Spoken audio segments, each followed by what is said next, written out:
The bathroom mirror was never kind to Lucy Harrison. At 54, she was used to new lines and spots on her face.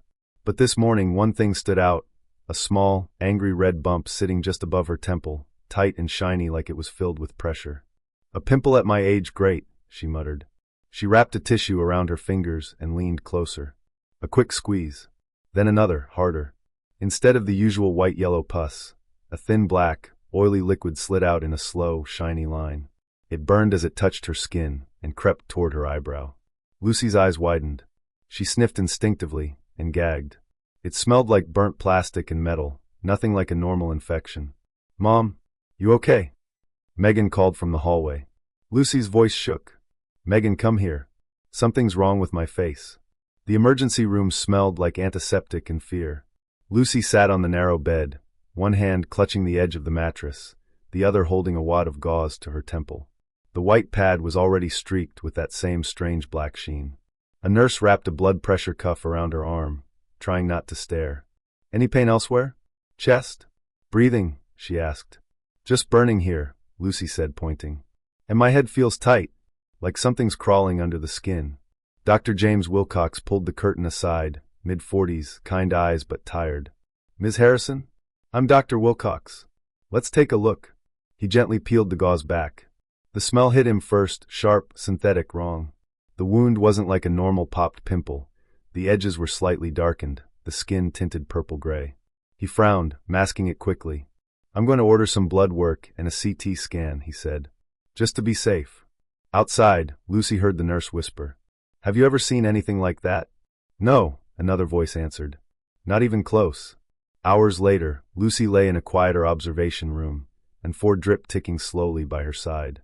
Megan sat in the plastic chair, scrolling through her phone, pretending not to worry. "Mom," she said finally, "did you use any new face cream? Or some weird internet thing? This doesn't happen from nowhere." Lucy hesitated.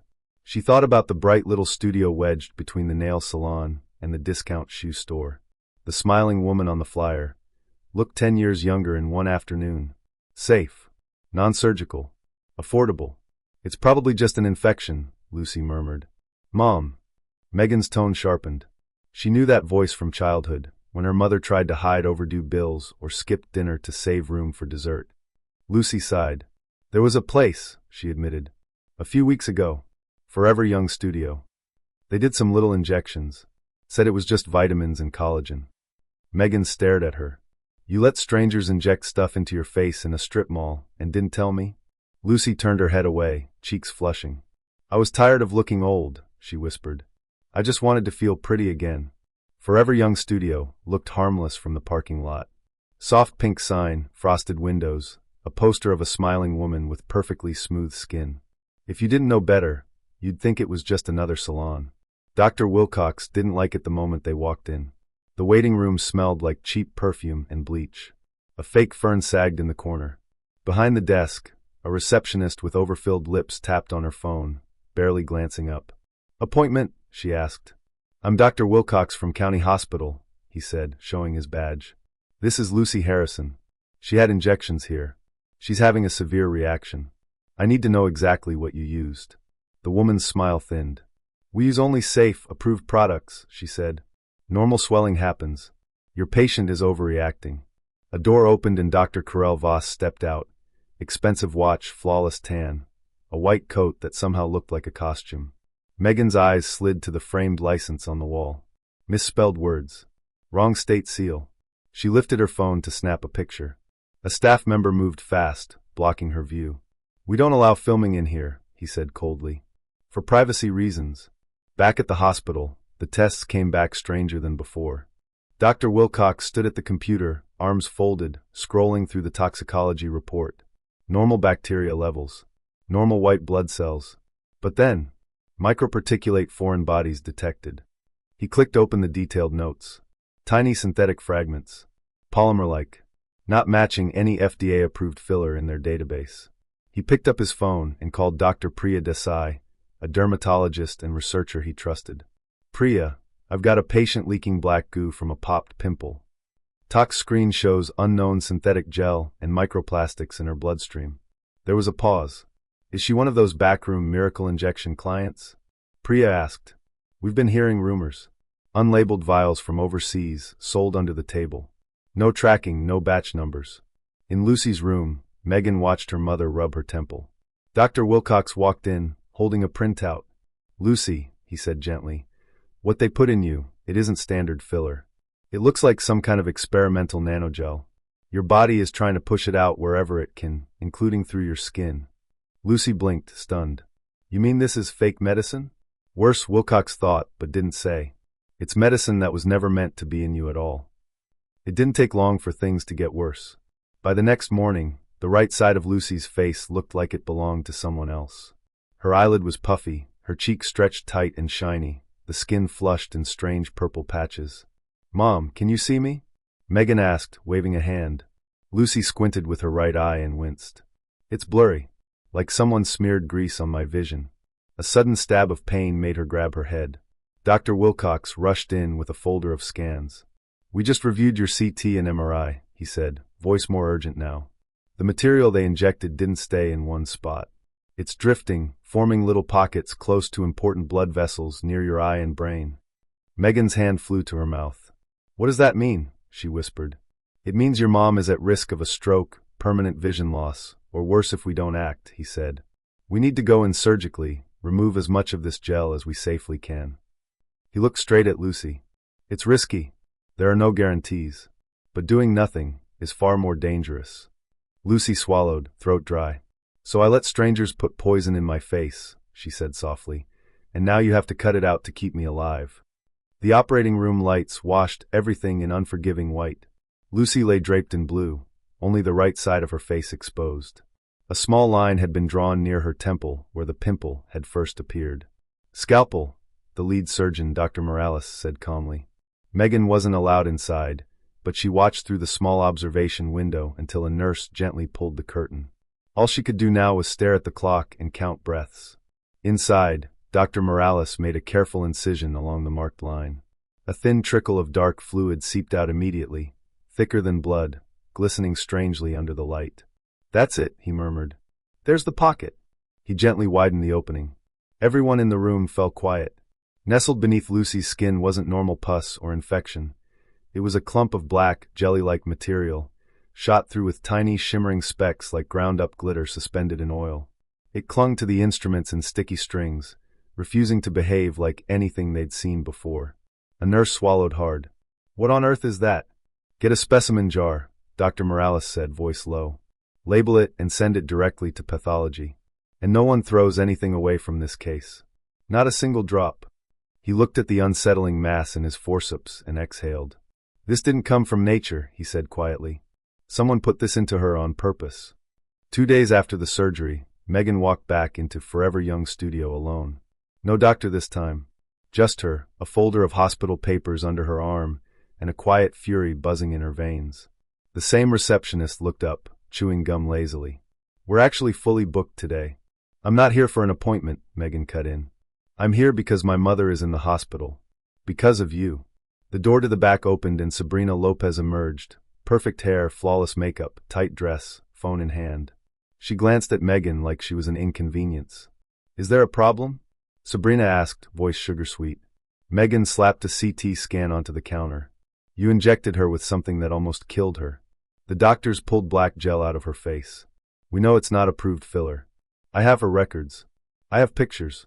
And I have a friend online who exposes places exactly like this. The receptionist shifted uneasily. Sabrina's eyes, however, stayed cool. Our clients sign informed consent forms, she said. They understand there are risks. If your mother had a complication, that's unfortunate, but not our fault. If you try to slander my business online, I have lawyers. Real ones. She leaned closer, her smile hardening. There are hundreds of places like mine, she murmured. You come after us, we won't be the ones who lose. Megan met her gaze, pulse pounding. We'll see, she said. Because this time you picked the wrong invisible woman to hurt. The next week, a night nurse named Carla slipped into Lucy's room after rounds, holding a clipboard that wasn't part of any chart. I probably shouldn't say this, she began, but your mom isn't the first patient we've seen with this kind of beauty clinic problem. Megan sat up straighter. What do you mean, not the first? Carla hesitated, then lowered her voice. There's a small support group that meets in the conference room on Thursdays. People hurt by cheap cosmetic procedures, lip fillers, jawline injections, miracle fat dissolvers. If you're ready, I think you both should come. That evening, Megan wheeled Lucy, still weak, one eye bandaged, into a room with a coffee urn and a circle of folding chairs. A woman with stiff, uneven lips smiled sadly. A man hid his scarred cheek under a cap. An older lady's hands trembled as she adjusted a scarf over her botched neck lift. "Forever Young Studio?" Megan asked quietly. 3 heads turned. 3 pairs of eyes filled with recognition. "They told me I was just too sensitive," one woman said. "They blamed my age," another added. Lucy listened, throat tight, as she realized. She wasn't alone. And this wasn't one accident. It was a pattern. Megan found Amir Khan the way most people found him, through a video someone shared with the caption, "Watch this before you get scammed." He wasn't a TV anchor or a celebrity. Just a guy in his 30s with a small studio, a tired hoodie, and a channel dedicated to exposing shady clinics, fake supplements, and miracle cures. Megan sent a long email with hospital scans attached, then forgot about it. He replied in 10 minutes. "This is serious. Can we talk today?" They met at a quiet corner table in a coffee shop near the hospital. Amir set his camera bag down first, then his laptop. "Just so you know," he said, "I don't touch anything I can't back up. If I tell your mom's story, I'm going all in, names, faces, documents." "That's what I want," Megan said. "I don't want them to ruin anyone else's life." Lucy arrived a few minutes later, walking slowly, sunglasses hiding the swelling. Amir listened, not interrupting, as she described the pimple, the black liquid, the surgery, the support group. Then he opened his camera, set it on the table, and pointed the lens gently toward her. "Whenever you're ready," he said softly, "tell the world what Forever Young really did to you." Amir's video went up on a Tuesday night. Title: "She just wanted to look younger. What leaked out of her face will haunt you." The thumbnail showed a blurred photo of Lucy's bandaged temple and the words Black Geo in bold. In the first 24 hours, it got more views than anything he'd posted all month. People commented from everywhere. "My aunt had fillers at a strip mall clinic too. Now she has nerve damage. I know that place, I saw their ad on Facebook. I almost booked with Forever Young last week. Canceling now." Other victims began emailing Amir, sending photos, paperwork, messages from the clinic. A pattern was forming in real time. By day 3, Forever Young Studio responded. Their Instagram page posted a glossy video of Sabrina, looking polished and offended. "Our treatments are safe," she said. "Recently, a small group of individuals have spread lies to gain attention online. We are consulting with our legal team about defamation." Lucy received an official-looking letter the same afternoon, thick paper, law firm logo. Words like cease and desist, false allegations, damages jumped off the page. Megan crumpled the envelope in her fist. "They have money," she said. "They have lawyers." She glanced at Amir's video on her phone, views still ticking upward. "But now," she added, "we have people watching." The letter sat on the bedside table like a threat. Lucy tried to read it twice and gave up. The legal language made her head pound. She closed her eyes, pressing her fingers to her temple, and felt a bolt of pain so sharp it stole her breath. "Mom!" Megan's voice blurred. "What's wrong?" The room tilted. Lucy's right arm slipped uselessly off the blanket. The monitor beside her bed shrieked. Nurses flooded in. Facial droop on the right side. "Get Dr. Wilcox now. BP dropping, prep CT." Megan backed against the wall, shaking, as they rushed her mother out of the room. Hours felt like days. Finally, Dr. Wilcox found her in the ICU waiting area, his scrubs stained, eyes tired. "A fragment of that filler moved closer to a major vessel," he said gently. "We had to operate again. We reduced the swelling, cleared what we could. She's stable, but we're not out of the woods." He nodded toward the glass window. Lucy lay in a dim ICU room, machines breathing quietly around her, bandages thicker now, a tube snaking past her lips. Megan sank into a plastic chair, phone trembling in her hand. Out of habit, she opened Amir's video. New comments kept appearing. "Praying for Lucy tonight. Watching from Canada. This could have been my mom. If she makes it through this, tell her she's not alone." For the first time, Megan really felt it, the invisible weight of thousands of strangers leaning in, willing her mother to keep fighting. The courtroom wasn't glamorous like on TV. Fluorescent lights buzzed overhead. The air smelled faintly of paper and old coffee. Lucy sat at the plaintiff's table in a simple dark dress, sunglasses hiding the light sensitivity in her right eye. Megan sat beside her, fingers laced tightly with hers. On the other side, Sabrina Lopez looked like she was attending a photo shoot, not a trial. Perfect hair, flawless makeup, a sleek suit. Her lawyer did most of the talking. "Ladies and gentlemen of the jury," he said smoothly, "cosmetic procedures, like any medical treatment, carry risk." Ms. Harrison signed a consent form. Our client is not responsible for how her body reacted. Amir sat behind Lucy, camera off but notebook open, sketching every expression. One by one, witnesses were called. A former receptionist testified she'd been told to hide vials when inspectors came. A supplier admitted he'd sold Sabrina unlabeled products cash only. Members of the support group described infections, lumps, nerve damage. Finally, Dr. Wilcox and Dr. Morales showed the jury photos of the black gel removed from Lucy's face. "This is not an approved filler," Morales said firmly. "This is someone playing chemistry experiment in human tissue." Lucy's turn came last. She stood, hands shaking, and told them about a single pimple, and how trying to erase one tiny sign of age nearly erased her whole life. The verdict didn't fix everything. Lucy still woke up some mornings with headaches. Bright light still stabbed behind her right eye. But when the jury found Forever Young Studio liable, and the judge ordered heavy fines, clinic closure, and compensation for victims, it felt like someone had finally said out loud, "What happened to you is wrong." Word of the case spread beyond Amir's channel. A local councilwoman, Elena Brooks, watched his video one night in her kitchen. The next week, she requested a meeting with Lucy and Megan. "I can't undo what happened," Elena said, sliding a folder across the table. "But I can try to make sure it's harder for the next Sabrina to open her doors." Inside was a draft proposal nicknamed, unofficially, the Lucy Bill.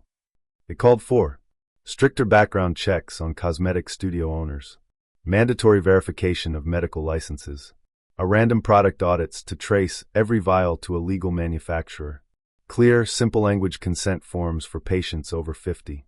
Months later, Lucy sat quietly in the back row of a city council meeting.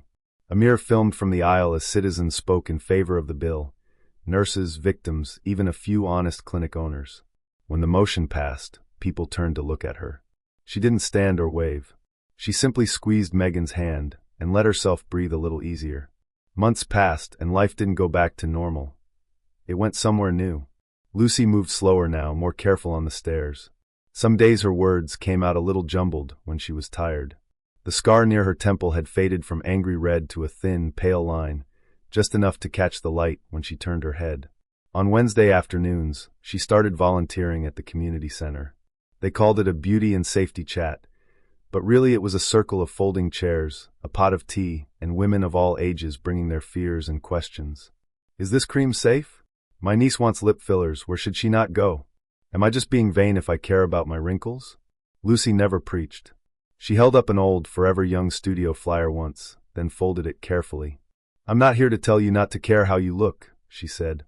"I'm here to tell you your life is worth more than a cheap shortcut." Sometimes she joked about her scar, calling it her exit sign. "It reminds me," she'd say, tapping it lightly, which door never to go through again. After one meeting, a younger woman hugged her and whispered, "I canceled my appointment because of you." Lucy smiled all the way home. The bathroom mirror looked the same. Lucy didn't. Morning light spilled across the small sink, catching the faint line near her temple.